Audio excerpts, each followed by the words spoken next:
In 1932, a woman in Illinois fed her 4 children dinner every night with less than 10 cents. She had no cookbook, no stocked pantry, just potatoes, flour, and a level of creativity most trained chefs today could not match. The meals she made are almost entirely forgotten. Here are 30 of them. The Poorman's meal was diced potatoes fried with onions and sliced hot dogs in a single skillet. It was hot and filling, and it fed a family of 5 for pennies. A 94-year-old woman named Clara made it famous on YouTube decades later. Bean soup was the backbone of the 1930s. Dried beans simmered for hours with a bone, an onion, and some salt. 1 pound of beans cost nearly nothing and stretched across 3 days. Hoover stew was named after the president many blamed for the collapse. It was macaroni, canned tomatoes, whatever vegetables you had, and hot dogs if you were lucky. No rules, just cheap and filling. Wacky cake needed no eggs, no milk, and no butter. Flour, sugar, cocoa, vinegar, oil, and water were mixed right in the baking pan. It came out moist and rich, and most people who eat it today have no idea it was a Depression survival recipe. Creamed chipped beef on toast. Dried beef in a cream sauce served over bread. Salty and filling, made from shelf-stable ingredients. Soldiers had another name for it that I cannot say here. Potato soup. Potatoes boiled in water with butter and milk. If you had an onion, you added it. That was the whole recipe. Families ate it several nights a week. Cornbread and milk. You crumbled cornbread into a bowl and poured milk over it. That was dinner, especially in the South. Simple carbohydrates and protein for almost nothing. Depression bread needed only flour, water, salt, and yeast. One recipe made 8 loaves for 44 cents. Families baked once a week, and that bread became the foundation of every meal. Rice pudding turned leftover rice into dessert. Stir it with milk, sugar, and cinnamon. It was warm and sweet, and it felt like luxury, even though it cost pennies. Dandelion salad was free. It was picked right out of the yard and tossed with vinegar and bacon grease. The leaves are packed with vitamins, which helped families avoid malnutrition. Mock. Apple pie used crackers instead of apples. The crackers were soaked in a sugar syrup with cinnamon, then baked in a crust. It tasted so much like real apple pie that most people could not tell the difference. Peanut butter bread required no eggs and no yeast.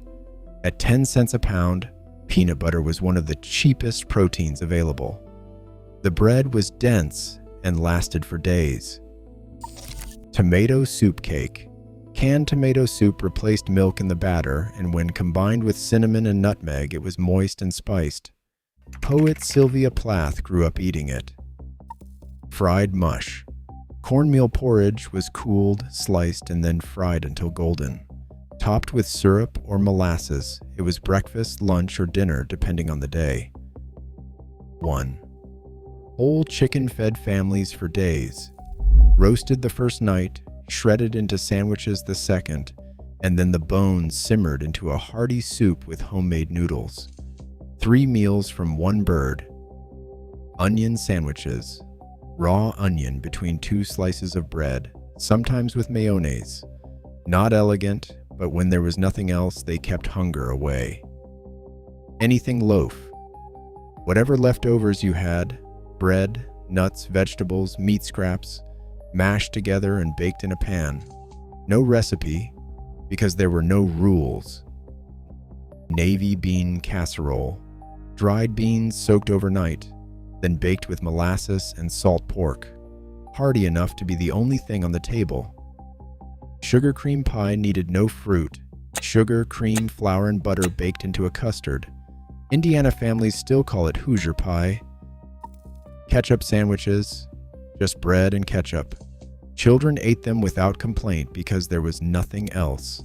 It is a meal people who lived through the Depression rarely talk about. Oatmeal was not just breakfast.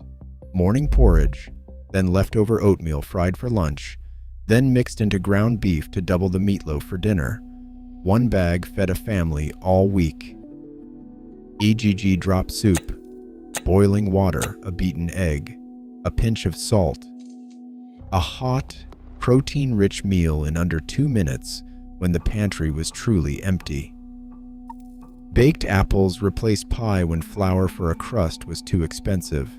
They were cored, stuffed with sugar and cinnamon, then baked until bubbling. All the flavor, none of the extra cost. Pasta and peas. Cheap pasta, canned peas, garlic, and olive oil. Brought by Italian immigrants, it became a Depression staple. On the table in 15 minutes. Milk toast.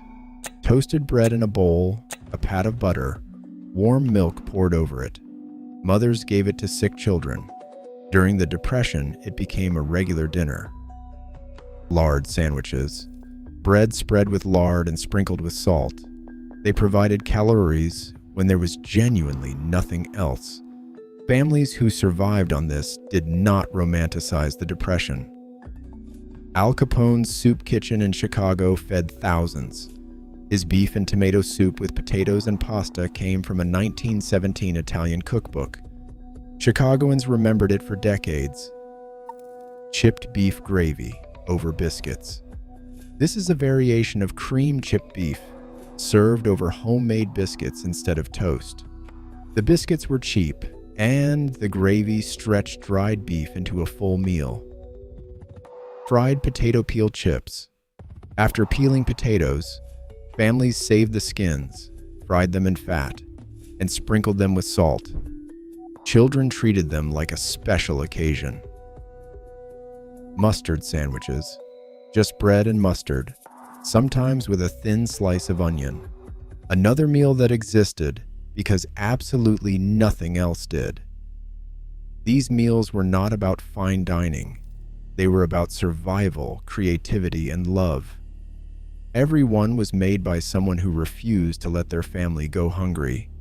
We live in abundance now, but there is something powerful about remembering what it took to feed a family when the world fell apart. If your family has a Depression-era recipe that has been passed down, share it in the comments. Those recipes are living history.